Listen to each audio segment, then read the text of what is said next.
Hi friends, welcome to Vaijayanthi kitchen. நம்ம கிச்சனில் இன்றைக்கி இந்த வெயிலுக்கு நல்லா இதமாக ஹெல்த்தியான குல்பி எப்படி செய்கிறதுன்னு பார்க்கலாம். இது வந்து வீட்டில் இருக்கிற பொருளை வச்சே நம்ம சிம்பிளாக செஞ்சு முடிச்சிடலாம். பிகினர்ஸ் கூட ஈஸியாக செஞ்சிடலாம். ரொம்ப ரொம்ப ஹெல்த்தியான ரெசிபியும் கூட. அதுக்கு முன்னாடி ஒரு சின்ன ரெக்வஸ்ட் ஃப்ரெண்ட்ஸ், நம்மளோட சேனலை இப்போ தான் ஃபஸ்ட் டைம் பார்க்குறீங்கன்னா சப்ஸ்கிரைப் பண்ணுங்கள். இப்போ ஃபஸ்ட்டு நம்ம பால் காய வச்சுக்கலாம். நான் வந்து 1/2 லிட்டர் பால் எடுத்துருக்குறேன். நல்லா தண்ணி இல்லாத கெட்டி பாலாக எடுத்துக்கோங்க. நான் வந்து இன்றைக்கி பசுபால் எடுத்துருக்குறேன். நீங்கள் கடையில் வாங்குறதா இருந்தால் ஃபுல் மில்க் க்ரீம்னு இருக்கும், அதை வாங்கி எடுத்துக்கோங்க. இப்போ இது வந்து நம்ம பாதி அளவு நல்லா காஞ்சி வரணும். அந்த அளவுக்கு நம்ம இதை காய வச்சுக்கணும் பாலை. இது போல் நல்லா ஏடெல்லாம் எடுத்து விட்டு கலந்து விட்டுட்டே இருங்க. அப்போ தான் நமக்கு அந்த ஏடெல்லாம் பாலோட சேர்ந்து நல்லா டேஸ்ட்டாக இருக்கும் குல்ஃபி. நம்மளுக்கு இந்த குல்ஃபி ரெசிபி செய்கிறதுக்கு நம்ம அடிகனமான பாத்திரத்தை எடுத்துக்கோங்க. இப்போ அது நல்லா காஞ்சின்னு இருக்கட்டும். அதுக்குள்ளார நம்ம பாதாமும் முந்திரியும் நான் எடுத்து வச்சுருக்கிறேன். 2 டேபிள் ஸ்பூன் எடுத்து வச்சுருக்கிறேன். அதை பொடி பண்ணிக்கலாம். இது வந்து ஆப்ஷனல் தான், நீங்கள் இது சேர்க்காம கூட பால் மட்டுமே வச்சு கூட செய்யலாம்.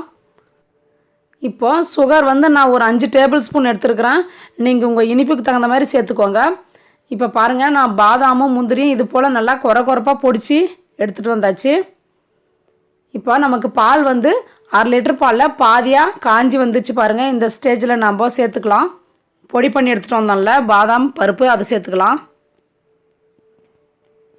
இது வந்து பாதாமும் முந்திரியும் இது போல் நம்ம சேர்த்து செஞ்சோம்னா குல்ஃபி ரொம்ப டேஸ்ட்டாகவும் இருக்கும், நமக்கு ஹெல்த்தாகவும் இருக்கும்.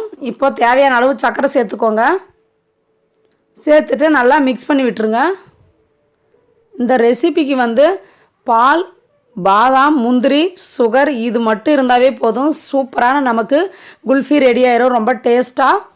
இப்போ பாருங்கள், நான் ஏலக்காய் பொடி சேர்த்துருக்குறேன். நான் வந்து சர்க்கரையிலே நல்லா பொடி பண்ணி வச்சுருக்கிறேன், அதுதான் சேர்த்துருக்குறேன். இப்போ நம்ம சுகர் சேர்த்தோம்ல, அதனால் இன்னும் கொஞ்சம் நமக்கு மெல்ட் ஆகி தண்ணி போல் இருக்குது. இதெல்லாம் நமக்கு மறுபடியும் வற்றணும். ஒரு 5 நிமிஷம் நம்ம நல்லா மீடியம் ஃப்ளேமில் வச்சு இது போல் நல்லா கலந்து விட்டு எடுத்துக்கலாம்.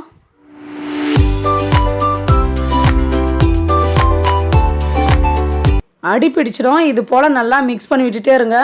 இந்த அளவுக்கு நமக்கு நல்லா கொதி லைட்டாக நல்லா திக்காயிடுச்சு பாருங்கள். நமக்கு பால் வந்து இந்த ஸ்டேஜ் கரெக்டாக இருக்கும். இந்த ஸ்டேஜில் நம்ம ஆஃப் பண்ணிக்கலாம். ஆஃப் பண்ணிவிட்டு நல்லா ஆற வச்சுக்கலாம். நல்லா கம்ப்ளீட்டாக சுத்தமாக ஆறிடணும். அதுக்கப்புறம் நம்ம டம்ளரில் ஊற்றி நல்லா நம்ம குல்ஃபி செய்ய போகிறோம். டம்ளரே நமக்கு போதும், மோல்டெல்லாம் எதுவும் தேவையே கிடையாது. இது போல் நல்லா சின்ன கிளாஸாக இருந்தால் எடுத்துக்கோங்க வீட்டில். இப்போ அதில் நம்ம ஃபில் பண்ணிடலாம். பாதிக்கும் மேலே கொஞ்சம் சேர்த்துக்கோங்க, அதோட போதும். இப்போ எல்லா டம்ளர்லேயும் நான் சேர்த்துருக்குறேன். நான் வந்து 1/2 லிட்டர் பால் எடுத்தேன்னு சொன்னேன்ல, அதனால் நமக்கு 3 டம்ளர் குல்ஃபி கிடச்சிருக்கு. இது வந்து இந்த அளவுக்கு தான் நமக்கு திக்காக இருக்கணும். இன்னுமே திக்காகிடுச்சுன்னா நமக்கு பால் வந்து நமக்கு குல்ஃபி வராது. அதனால் கரெக்டான ஸ்டேஜில் பார்த்து இறக்கி வச்சுருங்க. இப்போது இது போல் ஒரு ஃபாயில் வச்சு நான் கவர் பண்ணிக்கிறேன். நமக்கு அப்போ தான் ஐஸ் ஃபார்ம் ஆகாமல் இருக்கும். இது போல் நல்லா கவர் பண்ணிக்கலாம் எல்லாத்தையும். இது போல் கவர் இல்லைன்னா நீங்கள் பிளாஸ்டிக் கவர் இருக்குல்ல, அது கூட வச்சு ஒரு லப்பர் பேண்ட் போட்டு வச்சுக்கோங்க.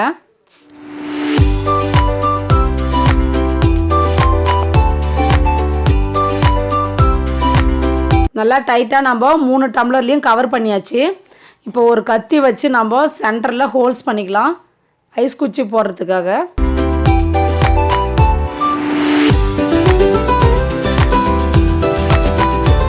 இப்போ இது போல் ஐஸ் குச்சி எடுத்து நம்ம உள்ளே ஃபிட் பண்ணிடலாம். இது எல்லா கடையிலையுமே கிடைக்குது இப்போது. அப்படி இல்லைன்னா நீங்கள் ஸ்பூனில் கூட வச்சு எடுத்துக்கலாம்.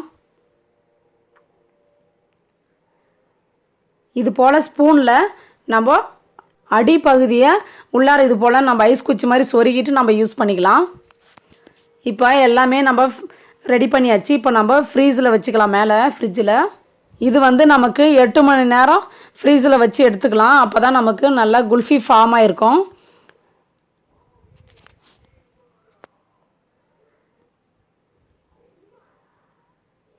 இப்போ 3 குல்ஃபியும் நம்ம உள்ளார வச்சாச்சு. இப்போ நம்ம க்ளோஸ் பண்ணிடலாம். 8 மணி நேரம் கழித்து எடுத்துகிட்டு நம்ம பார்க்கலாம். அவ்வளோதான், 8 மணி நேரம் கழித்து நம்ம எடுத்தாச்சு வெளியே. இப்போ வந்து நம்மளுக்கு சூப்பராக குல்ஃபி ஃபார்ம் ஆகிட்டுருக்கு. நம்ம ஓப்பன் பண்ணி பார்க்கலாம்.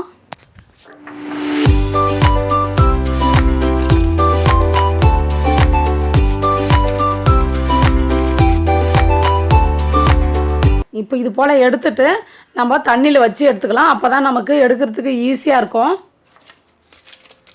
ஒரு 2 நிமிஷம் வச்சா போதும், அதிக நேரம் கூட வைக்க தேவையில்லை.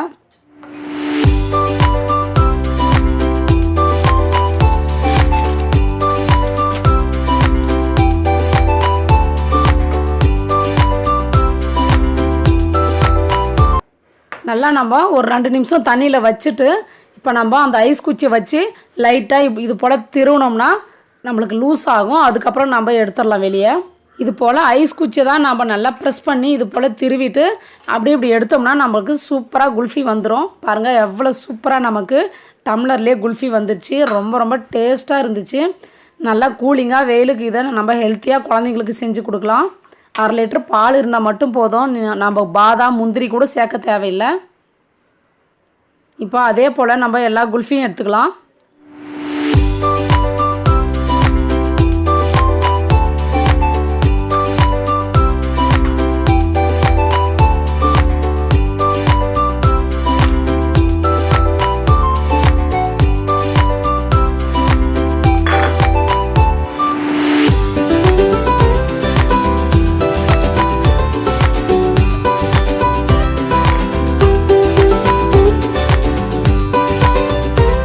இப்போது நான் டெக்கரேஷனுக்காக கொஞ்சம் போல் பாதாம் துருவி வச்சுக்கிறேன், அதை சேர்த்துக்கிறேன். இது முற்றிலும் ஆப்ஷனல் தான், நான் டெக்கரேஷனுக்காக மட்டும்தான் சேர்க்குறேன். குங்குமப்பூவையும் அதே போல் நல்லா தூவி விட்டுறலாம்.